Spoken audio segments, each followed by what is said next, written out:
Thank you, Good Chop, for sponsoring this video. My friends, we are going full Louisiana on these pork chops today. Molasses-based brine, steens, cane syrup, and vinegar glaze. Louisiana, thank you. Now let's go! All right, let's start with this molasses brine. Take some water, kosher salt, recipe's always in the description. Some peppercorns, a little bit of brown sugar, of course your molasses. Got that southern drawl. Put that on the cracker, dude. Straight in, oh my gosh. Molasses, one of the most unfun ingredients. So not fun. Actually, I think molasses is just all the good stuff they took out of the sugar, right? I'm pretty sure someone in the comments will be a sugar expert. But when they refine sugar, they take all the good stuff out, which is the molasses, right? And then they add it back in, and that's what makes brown sugar. I think. Now we're gonna add some garlic and some little cloves. Kind of like to crunch them a little in my fingers. Could even smash them a little bit, get that flavor out. And this is optional. I'm just doing a couple sprigs at a time because I have it. Why did it get so dark? Clouds? Now I'll give this a good little stir, and then we're just gonna bring this over to the stove and bring it to a boil. And then as soon as it boils, take it off the heat. All right, now I'm just gonna dump that into a container. And then so here I have the other half of the water for the brine. I just have it in form of ice, which is what happens when water gets really cold. And now, oh, that's not very smart of me. We're gonna dump that in, and this is just a trick you'll see used a lot in restaurants especially, so you can use the brine right away, because if you were to boil the whole thing and let it cool down, it would take a long time. And so those ice cubes will melt pretty fast, and then your brine is just ready to use right away. And I'm only doing 2 pork chops today, but if you want to double this recipe, you could probably get away with doing like 6. So that's it. And these pork chops are from Good Chop, the sponsor of today's video. They deliver high quality meat and seafood straight to your door, but I'll tell you more about that at the end of the video.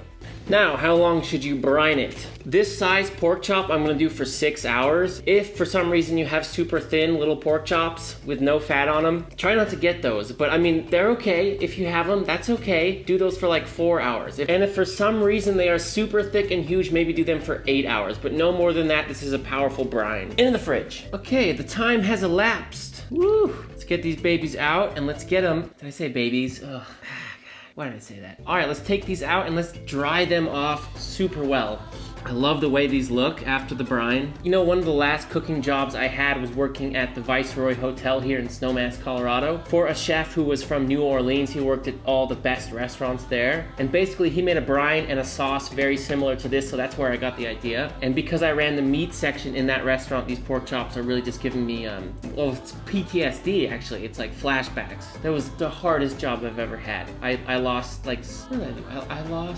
I forget exactly, but I lost something like 30, 40 pounds in like 7 weeks because it was just so brutal and stressful, but here we go. Oh, and if you want to get one more use out of that brine, just do it. I say it's good for 2 uses and then toss it. Maybe you want to do some ribs for the weekend or do whatever, another kind of pork product. You can definitely use that again, but I'm not. Just gonna dry these super well and really take the time. If you need to switch out some more paper towels to get them extra dry, do it. Because the drier they are, the better they're gonna sear, and we love a good sear. Let's make this thing. Okay, high heat pan, we're just gonna add a little cooking oil. That's just avocado oil. I actually fried onions in that oil, so it has a little bit of an onion essence. And this pork chop doesn't really have a fat cap on it. Usually I would sear a fat cap first, but since it doesn't have it, we're just gonna drop it straight down. And because of this big bone, I don't know if I can fit both pork chops in at once. I'm gonna try, but we'll see. Okay, that oil is just starting to smoke, which means we're about ready to drop this chop. Remember, when you do this, you wanna lay away from you, so if you splatter some oil, it's going over there and not onto your skin, okay? Let's see. Yep, make it work. And because of the sugar in this brine, maybe cook them medium-high heat instead of full blast, just because they will blacken a little quicker. And so, here we are after about 3 minutes. We have a little char, a little blackness, but trust me, that is the good kind, if you know what I'm saying. Does not taste bad. So I'll flip those. Oh man, the smell is incredible.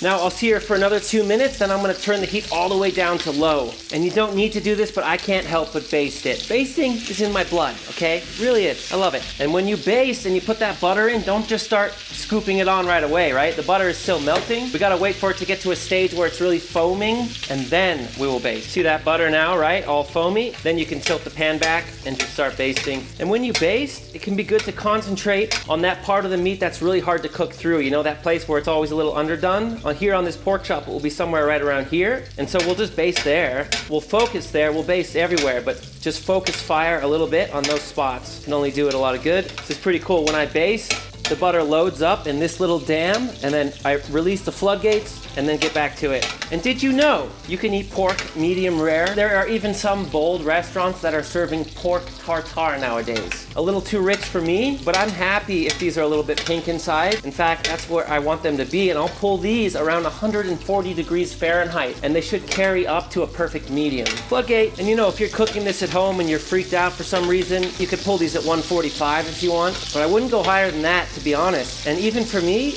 I'd pull these at 135. I think they'd be great. But I'm gonna go ahead and stick to 140 for the video, and we'll see how it goes. And now I'll rest these for a good 7 minutes or so. Now, to start with the sauce, this is what we use at the restaurant. Steens cane syrup. Louisiana proud, man. This is really, really good stuff. Excellent for sweet things as well.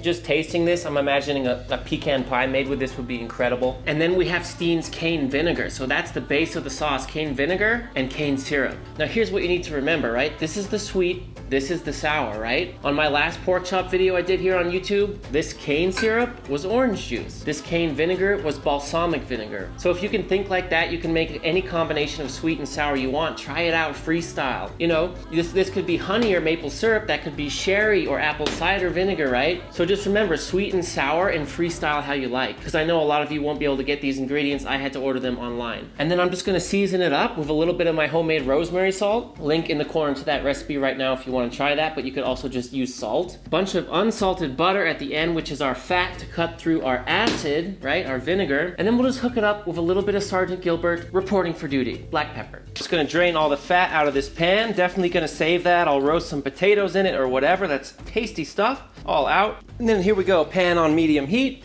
We'll drop in our cane vinegar, scrape the bottom a little bit with that. Now in with our cane syrup. Oh yeah. And now we're gonna reduce this whole thing by about half. Careful with this sauce, don't walk away and check your email. Because of all the sugar in there, it can burn really quick if you forget about it. Now I'm gonna put a little pinch of my rosemary salt and a little Sergeant Gilbert action, just to taste. I'm only doing about a half teaspoon of each, just a little bit. Now, when it's thickened up a little bit, it's looking nice and syrupy, I'm gonna turn down the heat all the way to low, and we're gonna start working in our cold unsalted butter, just cut into cubes like that. Just keep whisking. Wow, look at that, huh? Whew. Definitely don't wanna over reduce this sauce. About 50% reduction is good. If you over reduce it, it's gonna turn into like a gel on your plate. Like it won't be runny at all. Just keep working that butter in, and then add more. Oh my God, this is so freaking good. I just tasted it, it's really, really, really good. Last little bit of butter here, and we're ready to plate. I'm gonna turn the heat off at this point. There's plenty of heat in the pan to finish melting that butter and working it into the sauce. Looks like caramel, doesn't it? Absolutely delicious.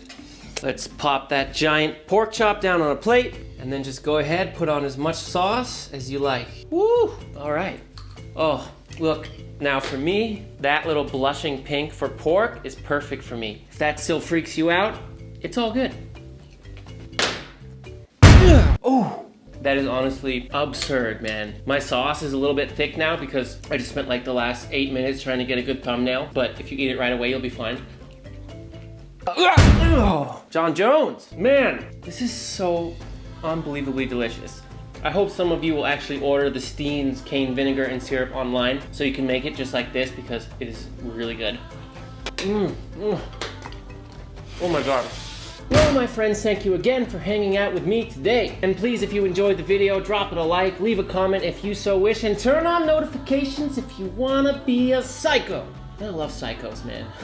What would we do without them, without us? Until next time, my sweet friends, you know I love you and I'm out. So my friends, the pork chops I used in this video were from our sponsor, Good Chop. Good Chop offers convenient, contact-free delivery right to your doorstep. You can choose to customize your own box with anything from 100% grass-fed beef ribeyes. They have T-bones, wild-caught salmon, free-range and organic chicken breasts, pork tenderloin, 100% grass-fed filet mignon, thick-cut bacon, ground pork, and much, much more. And something I love about Good Chop is everything is sourced within the USA. So by supporting Good Chop, you also support local family farms and independent independent ranchers within the US. Good Chop takes a lot of pride in sourcing its ingredients, so there's no antibiotics or hormones in any of its beef. Good Chop also has a 100% money back guarantee, so if you don't love Good Chop, get your money back. It is as simple as that. And honestly, the pork chops in this video were absolutely delicious, and I love that marbled cap it had around the outside, which is definitely one of my favorite pieces. So if you're curious what I got in my box, I got some New York strip steaks, some thick cut bacon, some wild sockeye salmon, some free-range chicken breasts, some filet mignon steaks, a nice T-bone steak I'm looking forward to eating, and some awesome grass-fed ribeyes. You can go to goodchop.com and use promo code ThatDude100, or click the link below in the description to get $100 off your first 3 boxes. Again, that is goodchop.com, promo code ThatDude100. And happy cooking to you, my friends.